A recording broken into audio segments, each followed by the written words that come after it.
وسلم دائما أبدا على حبيب. Bismillahirrahmanirrahim. Ada pertanyaan, Ustadz, apa yang harus dilakukan ketika ada orang yang meninggalkan rukun sholat karena lupa? Ahbabana fillah, rukun sholat itu adalah bagian dari sholat yang tidak boleh ditinggalkan, yang harus ada di dalam sholat. Yang mana kalau ada pengerjaan sholat yang rukunnya tidak sempurna, maka ini tidak bisa dikatakan sholat, sama dengan dia tidak mengerjakan sholat. Jadi kalau seandainya dia sengaja meninggalkan rukun, otomatis sholatnya sama dengan tidak sah. Namun bagaimana kalau seandainya dia meninggalkannya karena lupa?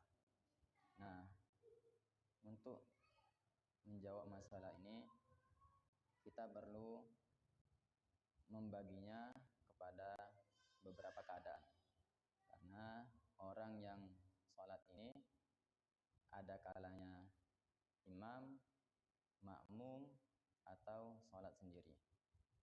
Kemudian juga ada kalanya dia teringat dengan yang dia lupa tadi, dia ingat ketika masih sholat.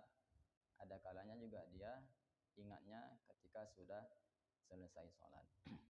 Baik, sekarang kita mulai fokus di pembahasan. Dia teringat dengan yang lupa tadi dalam posisi masih sholat, dan orang yang sholat ini berlaku sebagai imam atau orang yang sholat sendiri. Jadi ini hukumnya disamakan. Nah, jadi kaidahnya, kuncinya, kalau seandainya orang yang sholat ini ingat dengan rukun yang dia lupa tadi, ketika dia sudah sampai di rukun yang sama atau sudah lewat. Tapi misalkan ada orang yang dia lupa membaca rukun Al-Fatihah ketika berdiri di rakaat pertama.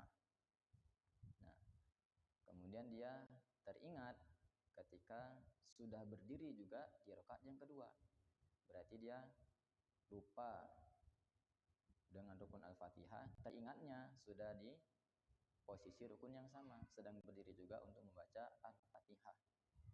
Atau sudah lewat misalnya, sudah rukun di rakaat kedua, sama hukumnya. Atau contoh yang kedua misalnya, dia lupa tidak mengerjakan ruku. Jadi berdiri, yang harusnya ruku dulu dia langsung turun sujud. Nah, dia teringat kalau belum ruku di rakaat pertama, ingatnya ketika sudah ruku di rakaat yang kedua. Teringat berada di posisi rukun yang sama. Atau sudah lewat, atau dia teringatnya ketika sudah sujud, atau seterusnya. Nah, kalau seperti ini, maka jangan bingung, dia tidak perlu berbuat apa-apa, hanya saja nanti yang harusnya dia salam, dia belum boleh salam dulu, dia harus tambah 1 rakaat. Jadi kewajiban dia cuma menambah 1 rakaat lagi, karena rakaat yang tadi cacat, yang tidak ada Al-Fatihahnya atau tidak ada rukunya, dianggap tidak ada. Nah, dia tambah dengan menambah 1 rakaat. Jadi ini pembahasan sama, baik untuk imam ataupun yang sholat sendirian. Untuk makmum nanti kita bahas sendiri. Nah, kemudian kalau seandainya dia teringat dengan rukun yang dia lupa tadi, belum sampai di rukun yang sama.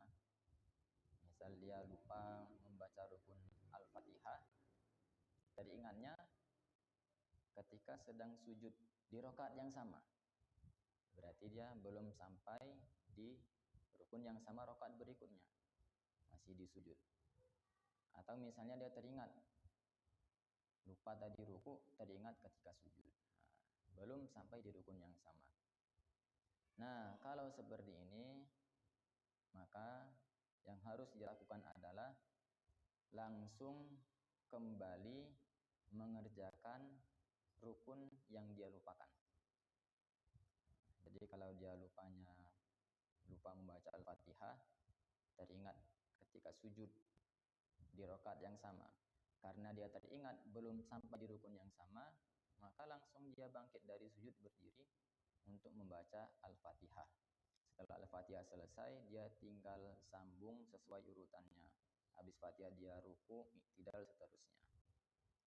Akan tetapi ada beberapa catatan, ada beberapa cara ketika dia lupa di rukun-rukun tertentu. Jadi di kitab dijelaskan kalau seandainya ada orang yang lupanya itu dia lupa ruku. Nah, kemudian dia teringat ketika sujud karena belum sampai di rukun yang sama, dia harus kembali. Namun kata ulama kita, cara kembalinya bukan dari sujud langsung ke posisi ruku. Akan tetapi dia harus berdiri tegak dulu, baru setelah berdiri tegak dia pun turun untuk ruku. Kata ulama kita alasannya untuk menjaga hay'ah, ciri khas rukun itu. Karena ciri khasnya ruku itu sebelumnya berdiri. Kalau seandainya dia tadi dari sujud langsung ruku, maka ada yang hilang daripada ciri khas rukun itu. Maka dia harus berdiri dulu, baru kemudian dia turun untuk ruku. Atau seandainya dia lupa mengerjakan satu sujud, dia teringat ketika sudah berdiri. Karena belum sampai di rukun yang sama, dia harus kembali ke sujud. Namun kata ulama kita, caranya bukan berarti dari berdiri langsung ke sujud. Dia harus duduk dulu, yakni untuk mengerjakan duduk antara dua sujud. Karena dia baru sujud satu kali, ada rukun duduk antara dua sujud. Dia harus duduk dahulu, tumaknina, baru kemudian dia sujud yang kedua, baru seterusnya sesuai urutan rukunnya. Nah, jadi ini ada di beberapa titik dia tidak langsung ke rukun yang dia lupa, tapi balik ke sebelumnya sedikit. Dan ketika keadaannya seperti ini, dia lupa tapi belum sampai di rukun yang sama dan dia sudah mengerjakan yang tadi, tidak perlu ada penambahan rokaat. Rokaat dia itu sudah sah sesuai hitungannya, beda dengan yang tadi. Kemudian sekarang pembahasan kita bagaimana kalau orang yang lupa mengerjakan rukun tadi, dia berlaku sebagai makmum. Tadi kita bahas imam dan yang sholat sendiri, sekarang kita fokus membahas makmum. Kalau makmum, seandainya dia lupa mengerjakan rukun, maka dia tidak boleh kembali ke rukun yang dia lupa, walaupun belum sampai di rukun yang sama. Karena sholatnya makmum ini terikat dengan imam. Dia tidak boleh bergerak sembarangan, pergerakannya harus mengikut imam. Karena alasan ini, kalau makmum lupa mengerjakan rukun, maka nanti setelah imam salam, dia harus menambah satu rokaat untuk menutupi rokaat yang tadi rukunnya cacat. Kalau seandainya dia sudah masbuk dari awal, masbuk satu rokaat, berarti karena alasan ini dia harus tambah 2 rokaat. Ini pembahasan untuk makmum, gampang. Kemudian ahbabana fillah, yang tadi semua itu pembahasan ketika seseorang teringat dengan yang lupa ketika masih di dalam sholat. Bagaimana kalau dia teringat dengan yang dia lupa, rukun yang dia lupa tadi, ketika sudah selesai sholat, sudah salam. Maka dalam masalah ini, dia masih boleh kembali ke dalam sholatnya untuk menyusul yang dia lupa, dengan ketentuan yang sebelumnya saya katakan tadi, apakah dia harus menambah rokaat, ataupun dia hanya perlu kembali ke rukunnya langsung.